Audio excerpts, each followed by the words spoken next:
Assalamualaikum warahmatullahi wabarakatuh. Di akhir hayatnya, Rasulullah SAW wafat di Madinah yang kemudian dimakamkan di dalam rumah Aisyah yang kini sudah menjadi bahagian dari Masjid Nabawi. Kondisi makam Rasulullah SAW dijaga dengan ketat. Pintu ditutup rapat dengan pagar dan dijaga tentara kerajaan. Hal ini dilakukan mengingat pasti banyak umat yang ingin mendekat jika makam ini dibiarkan terbuka.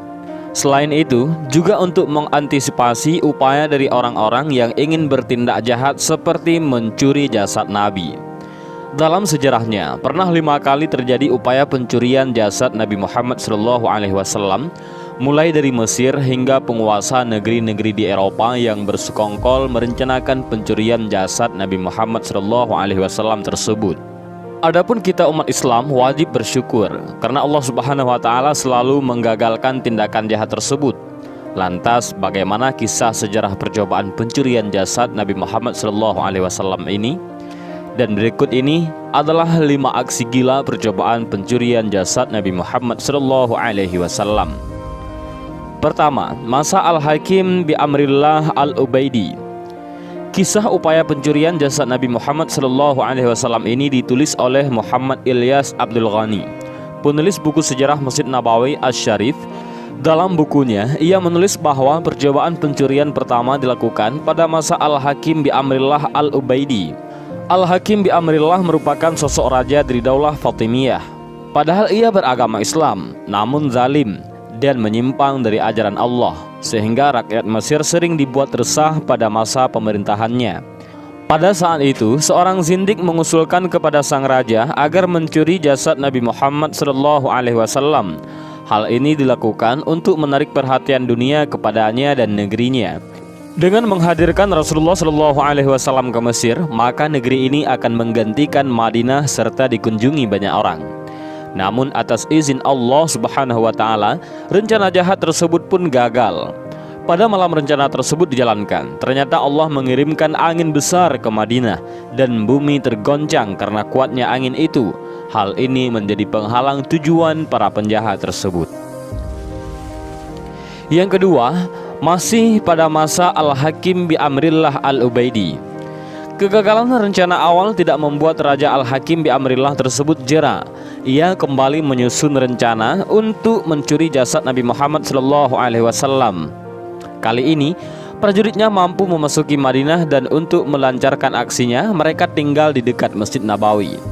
Mereka mulai menggali tanah untuk membuat terowongan menuju makam Nabi Muhammad SAW. Namun dengan izin Allah, keajaiban pun kembali terjadi. Terdengar suara menyeru di tengah-tengah masyarakat kota Madinah, yaitu dengan kata-kata, "Nabi kalian akan digali kuburnya." Masyarakat pun kemudian melakukan penyelidikan dan mendapati utusan Al-Hakim bi Amrillah Al-Ubaidi tengah menggali terowongan di dekat Masjid Nabawi. Mereka kemudian dihukum dan dibunuh. Yang ketiga, rencana pencurian jasad Nabi oleh penguasa di Eropa. Ditulis oleh sejarawan Ali Hafiz dalam kitab Fusul min Tarikhi Al-Madinah Al-Munawwarah.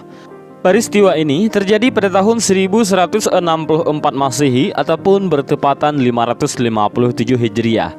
Saat itu, kondisi umat Islam dalam keadaan melemah karena masa perang salib, sehingga para penguasa Eropa bersepakat untuk mencuri jasad Nabi Muhammad SAW.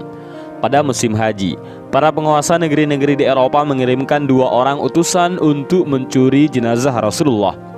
Kedua orang itu menyamar sebagai jemaah haji dari Andalusia yang memakai pakaian khas Maghribi. Keduanya pun ditugaskan untuk melakukan pengintaian untuk mencari kesempatan mencuri jasad Nabi Muhammad SAW. Setelah melakukan analisa lapangan, keduanya memberanikan diri untuk menyewa sebuah rumah yang lokasinya dekat dengan makam Rasulullah SAW di sekitar Masjid Nabawi. Mereka lalu membuat lubang dari dalam kamar penginapan menuju ke makam Rasulullah SAW. Namun rencana tersebut digagalkan oleh Allah Subhanahu wa taala melalui seorang hambanya yang soleh, yaitu Sultan Nuruddin Mahmud bin Zangki. Sang sultan penguasa Mesir dan Syrian itu suatu malam bermimpi bertemu Rasulullah.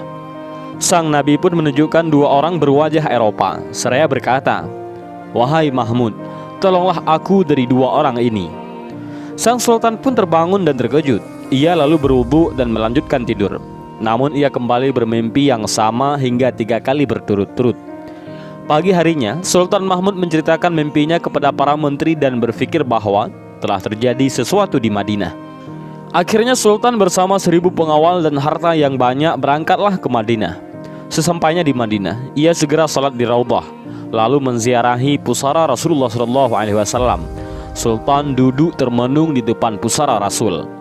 Segera setelah itu, Sultan memerintahkan agar seluruh penduduk Madinah berkumpul, terutama penduduk dan peziarah di sekitar Masjid Nabawi.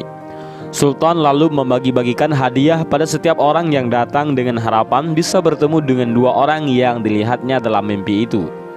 Namun sayang, ia tidak bertemu dengan 2 orang yang dicarinya itu.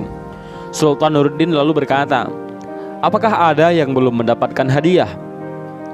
Mereka pun menjawab, "Tidak ada, kecuali 2 orang dari Andalusia. Keduanya tidak mengambil sedikit pun karena tengah khusyuk beribadah di Raudhah dekat makam Nabi." Setelah dicari, kedua orang itu segera dihadapkan kepada Sultan Nuruddin untuk diinterogasi. Pada awalnya, mereka mengaku sebagai peziarah muslim dari Andalusia. Namun wajah mereka terlihat gurat-gurat ketakutan dan jawabannya pun berbelit-belit. Untuk mendapatkan kebenaran jawabannya, kedua orang tersebut kemudian dibawa ke bilik dinding dan dibukalah celananya. Ternyata kedua orang itu tidaklah berkhitan. Setelah diinterogasi terus-menerus, keduanya mengaku bahwa mereka adalah tentara salib. Keduanya mengaku melaksanakan tugas suci dari sebuah liga internasional untuk mengambil jasad Nabi Muhammad SAW dan dibawa ke Eropa. Usaha pencurian itu sudah mereka lakukan sejak lama dengan cara menggali terowongan di sebelah kiblat luar Masjid Nabawi. Kedua utusan itu akhirnya dihukum mati. Yang keempat adalah kelompok perampok.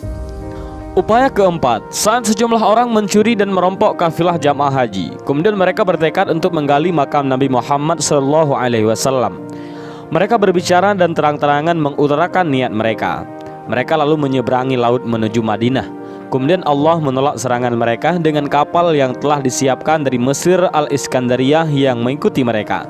Kemudian menangkap mereka semuanya dan memenjarakannya. Dan yang kelima, 40 orang yang ingin menggali makam Abu Bakar dan Umar.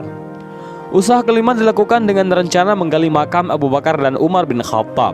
Itu terjadi di pertengahan abad ke-7 Hijriah. Sejumlah orang yang mencari 40 orang dari Aleppo, Suriah, ingin menggali kubur di malam hari. Kemudian bumi pun terbelah dan menelan mereka. Hal ini diceritakan oleh pelayan Al-Haram An-Nabawi pada saat itu. Beliau adalah Syawab Asy-Syamsu Al-Mati. Dan inilah 5 aksi gila percobaan pencurian jasad Nabi Muhammad SAW. Mudah-mudahan video ini bermanfaat bagi kita semua. Amin ya rabbal alamin. Wallahu a'lam bishawab. Assalamualaikum warahmatullahi wabarakatuh.